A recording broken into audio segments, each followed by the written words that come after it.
So when I was in about ninth grade, I transitioned from being a camper in day camp to being a counselor. I ended up becoming a counselor for first graders. And I had some leadership roles over the years, working as a baseball umpire and some other things, mentoring students and tutoring students. But this was a totally different animal. I didn't know who the campers were going to be. Were they going to be hard people to work with?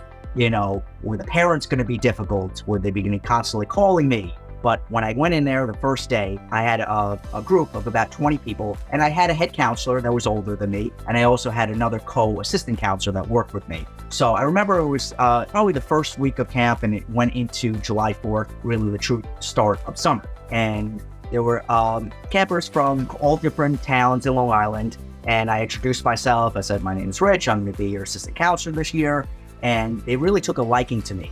They really loved the way that I communicated with them. They loved the way that I treated them, because I really think that it's important that you treat everyone like an adult in pretty much all situations.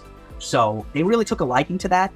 And as one of the leaders of the group, I taught them many different things throughout camp, even just certain little things on how to hold the basketball.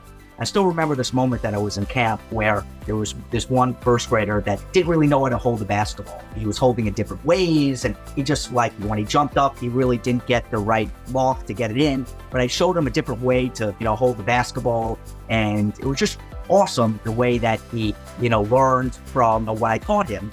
And I remember, at the end of that summer, I remember the parent writing a custom card to me at the end, thanking me for teaching their son how to hold the basketball.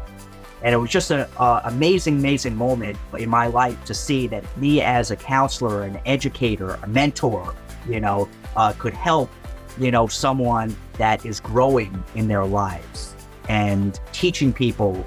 And I think in life, that's just super important, whether you are the boss of your company, whether or not you are working with colleagues, treat them right and teach them. Because ultimately that could help you. When I was teaching these kids in camp, helping one another, being respectful and having the sportsmanship, I think was super important. I think that transitioning from being a camper to a counselor, and then eventually even a little bit higher up in the counselor role, just helped me, in life. And this is when I was only about, 16, 17 years old. And this is going back a little bit, but I was still young and I was learning myself. And I learned from my head counselor. He taught me certain things. For example, there's certain things that come up being a counselor, arguments between the campers or even between counselors or other groups or leader heads. When I learned from him and I applied those techniques to life in general and what I'm doing today.